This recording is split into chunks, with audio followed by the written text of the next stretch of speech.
All right, welcome back. Josh Beatar here for From the Stands. Obviously, a little bit of a notable admission today. Alex is away taking care of some stuff, but I am here solo, and that's all good because we're here with one of the great men of Australian mixed martial arts and combat sports, Team Compton's own Elliot Compton. Elliot, always a pleasure, mate. Very much appreciate your time. First things first, I know you've been on the long haul back from the States. How's the body feeling? How's the head feeling? I know it's a long flight, a bit of jet lag. So, how are you settling back in? Yeah, man, pretty good. Definitely a long journey. I think we are in transit for like 27 hours yesterday. Wow. But business as usual today, bro. I've kind of got like a bit of a system down pat now. I've traveled so much over the years that I kind of know what to do, when to do it, and how to get through the jet lag and minimize the damage. So, literally, man, we're straight back to business today. Like 4 or 5 hours of training in the bank today already. So, Wow. yeah, man, it's just kind of like just pick up where you left off and don't pay too much attention to it. That'll kill you. Yeah, 100%. Look, Elliot, first thing I want to touch on, obviously, this is sort of the first time I think you may have spoken already before this, but the first time I've seen it, just sort of after what happened on the weekend with Tom. Now, obviously, look, Alex and I are both big supporters of you guys and Tom. So, to see him not pull through on that night, obviously disappointing, but he's young. And like I put in that post afterwards, the amount of people that are quick to rubbish someone is quite incredible. And that's the fan base, really. I mean, it's... You know what, man? It's crazy. It's like, I'm glad you brought that up, because that is the sort of fighting that, as a young lad, you don't see, bro. It's like you're literally the guy that everyone's putting all the stock into, and then in a blink of an eye, you've gone from having thousands of people sing your praises to thousands of people sending you death threats saying they want the money they bet on you back. You know what I mean? And it's like, we're not even that. It's not even the fans. It's everyone, man. Like I see, like even like, yeah, man. It's just it's crazy, But it's the part of the game, man, and it sucks. But you got to take the good with the good and the bad with the bad. And it's a learning experience for everyone. What's up, guys? It's Josh here From the Stands. And look, I know you're in the middle of a good little interview that we're currently doing, but I want to take a second of your time just to give a quick little shout out to today's sponsor, TrainAid. Obviously, they're big supporters of us, like we are of them, and today they're sponsoring this video. And look, I want to let you guys know about a little product they do, their premium product, TrainAid Hydration. It's the best hydration formula on the market, guys. I'm not gonna lie to you. And look, if you don't believe me, ask guys like Israel Adesanya, Alexander Volkanovski, Leon Edwards. You ever heard of these guys? I mean, they're the top athletes in the world, and they're all taking TrainAid Hydration. It really is the #1 formula in the world for hydration, and in the summer months here in Australia, I mean, it's something that I think everyone should be taking. And TrainAid have been very nice to give us a discount code, a very healthy discount code as well. I mean, it's a nice little discount code. If you use the code FTS15 at the checkout, they will give you 15% off. We'll leave a link to their website in this description of this video. And yeah, check them out, guys. Please support them because they are supporting us. Cheers. And I will say he does have a very mature head on his shoulders, I think. So I think that helps. For sure. In that regard, I think it does help a lot. Speaking on fight week itself, how was fight week for Tom? Everything felt right. It was a perfect camp. I saw his post today saying, he didn't make any excuses. He gave full credit to Nicholas Motta, which is always a good thing. But everything on fight week went well for you guys and Tom. Couldn't have gone better, bro. To be honest, like the camp was perfect. Everything that went the way it should have been. Like there was no hiccups at all. Weight cut was a breeze. To be honest, he probably could have made featherweight for weigh-ins. Like that's how easy it went. Wow. Like it was just everything was almost too good to be true. I mean, like fair play to Nicholas Motta, man. Like he knew his back was against the wall on that. He was coming off a couple of losses and a no contest, and he knew that he had to bite down on that mouth guard and get it done. Otherwise, his job was on the line. And full credit to him, man. He definitely rose to the occasion, and found the shots that he needed to find early on. And like Coach had been saying to Tom throughout camp, like we know this guy's dangerous, but he's the most dangerous in the first 2 minutes of each round. And man, in fairness, like he found the shot, and it was like a game of inches. Tom threw the left. Had that left had landed, we might be having a completely different conversation right now. But that's the beauty of fighting, right? Everything can be perfect, and you can just go out and get clipped, and that's it. What do you do? Just build and reap. in retrospect, I guess, what was the game plan heading in? Because obviously Nicholas, shorter guy, Tom had a big reach and height advantage, like he will with most guys at lightweight. I don't think there's many people taller than him with a longer reach than him. What was the game plan going in? And I guess coming out of that fight, what I guess maybe the chin and everything, like keeping the chin away from the fight, I suppose. What was sort of something that you guys will look to correct come next fight? Yeah, of course, man. There's always things to correct. I think it's easy to overthink this one, particularly. In my opinion, anyway. I'm sure everyone sat on their couch at home, or other coaches across Australia will say that they would have done it different or whatever. And that's it. It's easy to speculate when you're not the one on the ground doing it. The game plan was pretty much for Tom just to go out there and fight his fight. Just let it unfold. Obviously, the game plan is relatively the same for Tom every time he fights because of his sheer size. It's keep it long and. But we also knew that we needed to pressure this guy. But, I mean, when you look at Tom's height in comparison to Nicholas Motta, yeah, he had a height advantage, but he had a 2.5-inch reach advantage. It wasn't a huge difference in the reach. 2.5 inches is decent, but it's not massive, Yeah. And because he crashes so hard when he comes in, that 2.5 inches is not a lot of time to kind of read what's coming, Yeah. And at the end of the day, man, it's the UFC. It's the highest level in the world. These guys are no joke, I think the biggest thing for Tom to take away is how quickly like things can change, and personally, man, again, I'm sure there's plenty of couch critics out there that are going to tell us we should have done this or we should have done that. For me, I thought he fought well. We knew that we needed to put pressure on Motta and try and wear him out. We also knew that he was dangerous early on, so it's kind of like a catch-22 in that regard. Yeah. You can't let him take control of the fight, because the moment you let him take control of the fight, that's when he kind of gets his rhythm and he starts. So the game plan was just not let him find his rhythm, and I think he did well at that. Unfortunately, he just got clipped early, and like I said to somebody else, like it's happened to just about all of us, and if it hasn't happened to you, it's going to happen. It's only a matter of time. That's the fight game, man. Like it is what it is, and obviously you look to be better as a result, but at the same time, sometimes it's just getting back on the horse and going again, and just finding your straps a bit, I think. Yeah. Like you said, Tom's 23 years old, biggest stage in the world, coming off a massive first minute knockout against Bogdan, whatever that time was, minute, 2 minutes, whatever.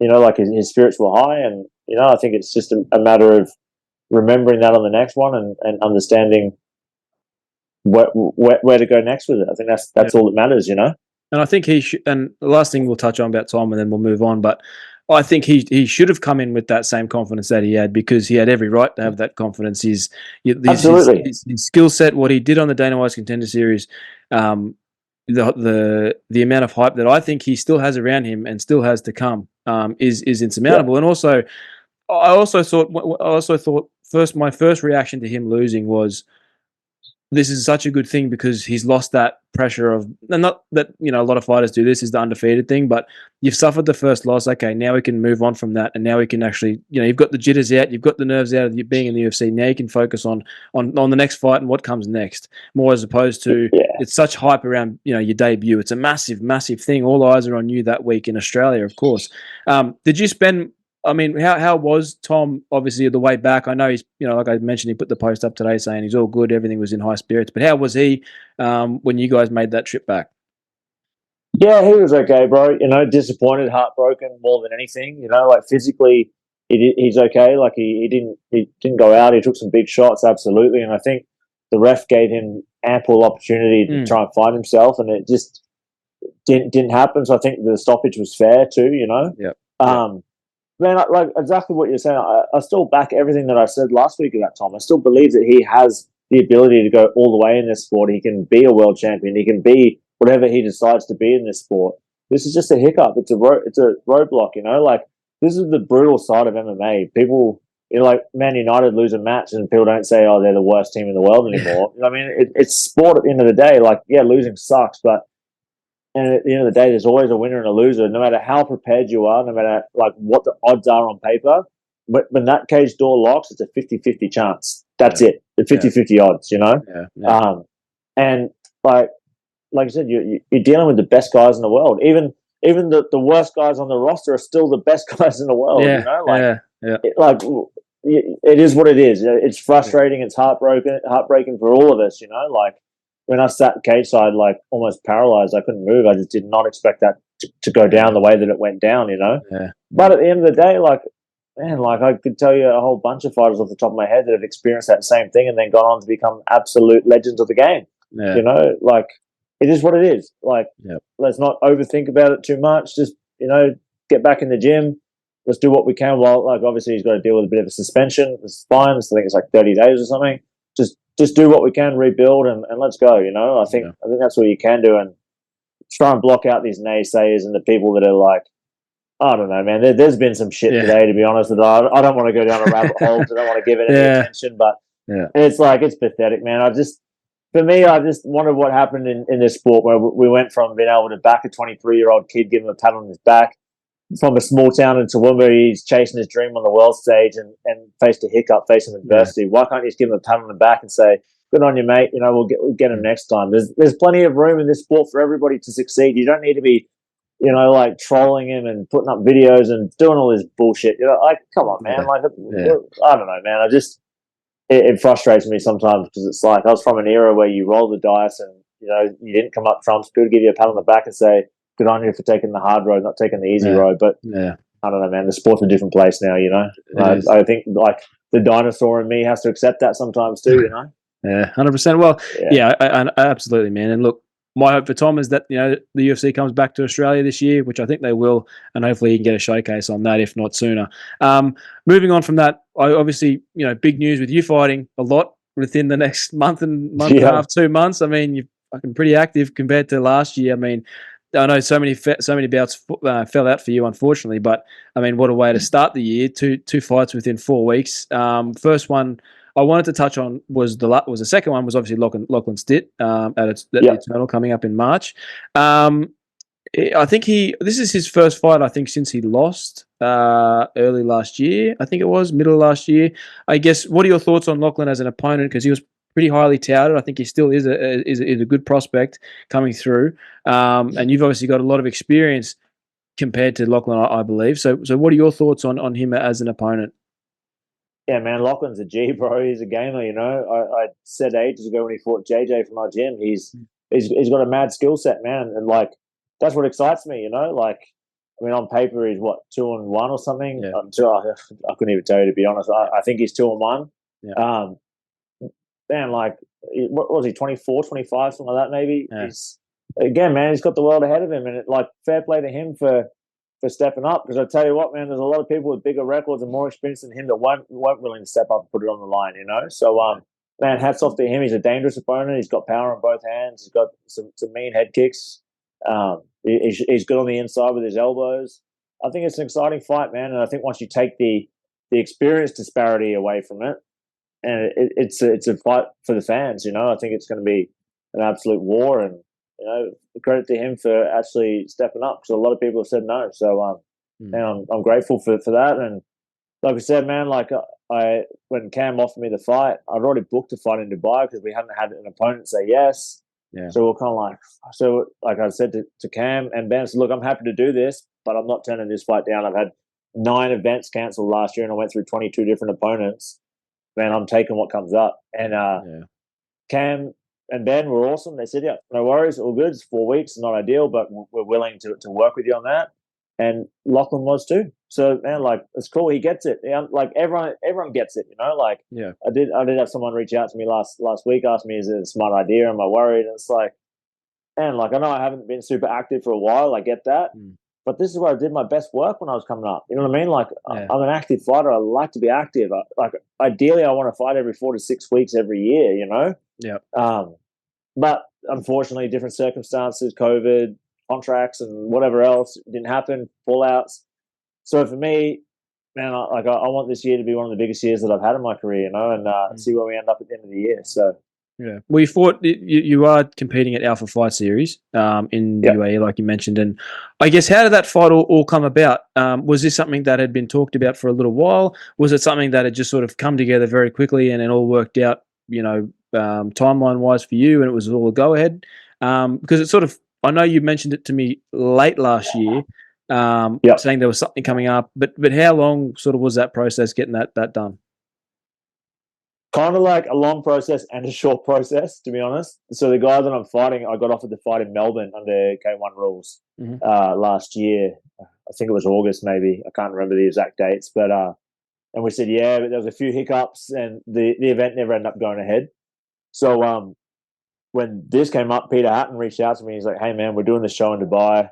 Would you be interested in fighting Harris Bieber again in Dubai?" And I was like, "Yeah, man, what date?" So he said like February 16th. I said, "Yeah, cool, bro. Sign me up. Let's go." And then I think it was literally like the following day, Cam rang me and said to me, "Hey, we've got Lachlan." So I was like, "All right, well, this is where it's at. We're doing both." I'm not turning down opportunities. I'm not saying I'm going to fight every week or do things that are like reckless or unfair on other opponents with like injury or whatever else. But at the end of the day, man, 4 weeks is pretty fair, Yeah. Yeah, man, the show in Dubai is turning out to be massive, bro. Like Alex Pereira was talking about it the other day. Devin Haney is posting about it. It's going to be a pretty cool event. So, they got a couple of like super famous influencers on there. I'd love to say I knew who they were, but influencer game's not really my neck of the woods. Me neither. But fair play to them too, man.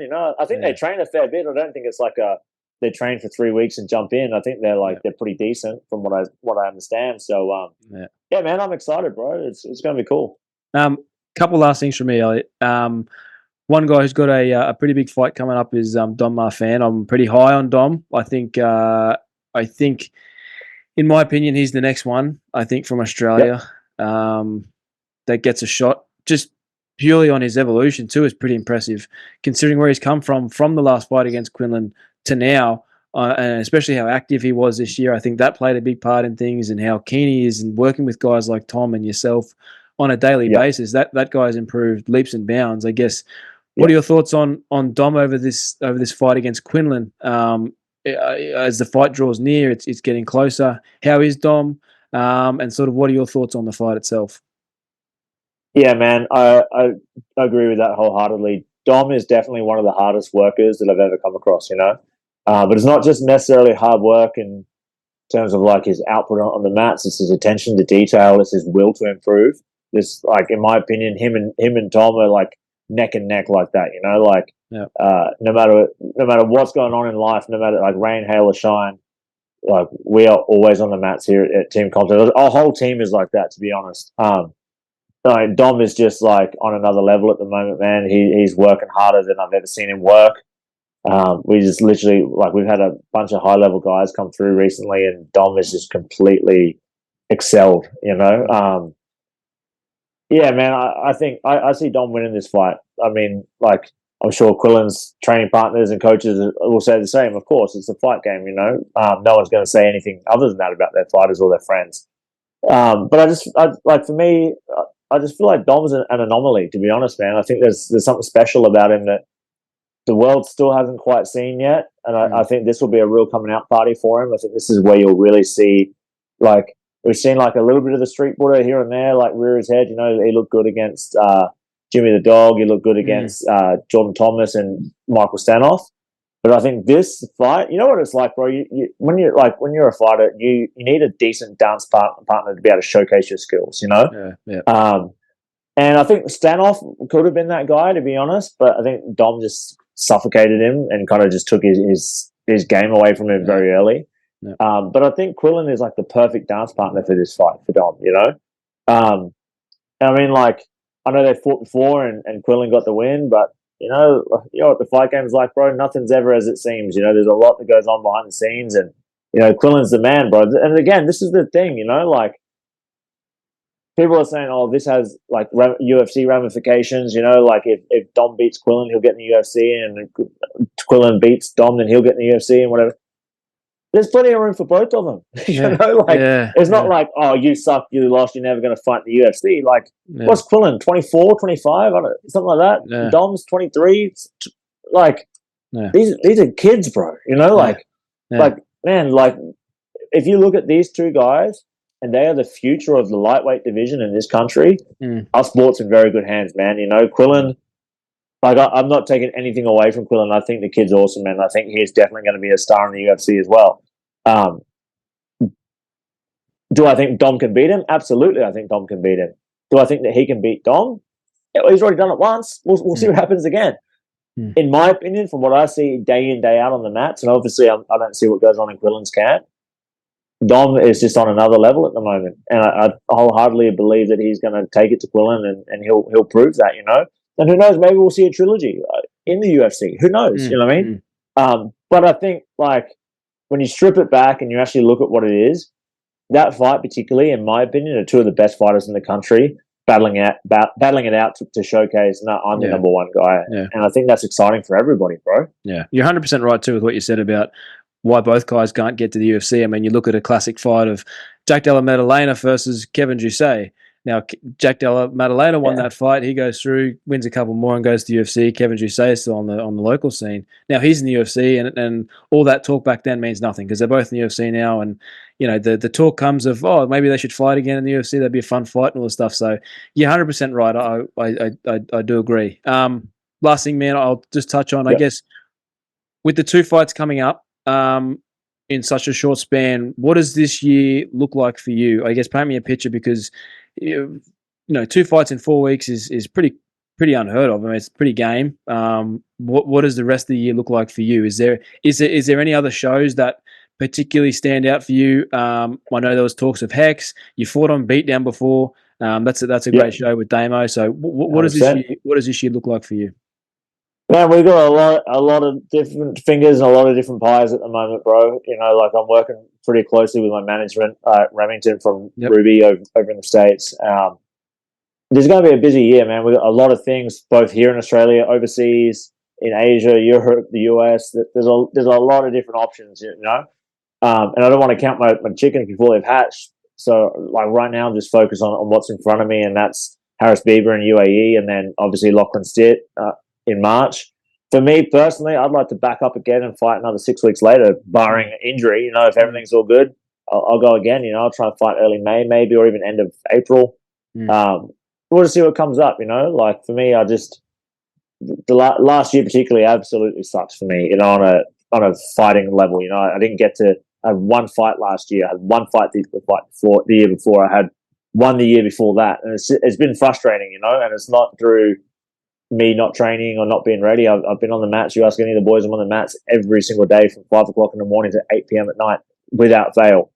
But it's just circumstances. It is what it is. It's no one's fault. It is what it is. So I'm just excited this year to try and just stay as active as I can and not make up for lost time. But like I said to Dan from Flightway the other day, use the lessons that I learned in that time off and apply that to having a busy year this year. You know, like I said to him, like the year kind of sucks, but I learned a lot about myself in that year, and I learned how much I need fighting and how much it's part of who I am. But I also learned how to be a better coach and how to be a better manager and everything else, you know. So, you know, like the thing for me is I really just want to put all that into play and just have a really busy year and, you know, sit back at the end of the year and look at what I've accomplished and do it again in 2025. Yeah, 100%. Last thing I will say is there is the K1 rebirth, which is starting up and has started back up again, which you mentioned the K1 rules before. I mean, that would be fun to see in K1. Yeah, for sure. Look, if I'm being completely honest, K1 rules is not my favorite rule set, to be honest. You know, like I'm an elbow fighter, man. I make no secret about it. Yeah. But I also love to fight K1 rules. It's different. You can like get in there and let your boxing skills go without the threat of getting elbowed in the head. And, but for me, like, I mean, I'll fight K1 rules wherever it comes up, but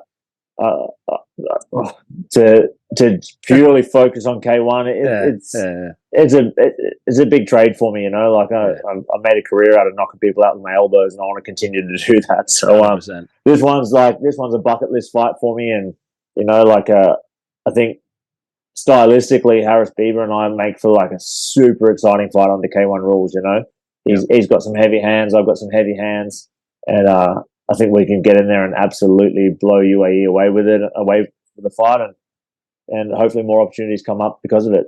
Definitely, man. Well, look, Elliot, I wish you all the best, man. It's always a pleasure and a real treat to talk to you. I always love chatting with you, whether it's in person or online. I always appreciate it and always enjoy it. So, look, man, best of luck against Harris Bieber. Obviously, we're about a month away, just under a month now. So all the best for that, man. Month tomorrow. There we go.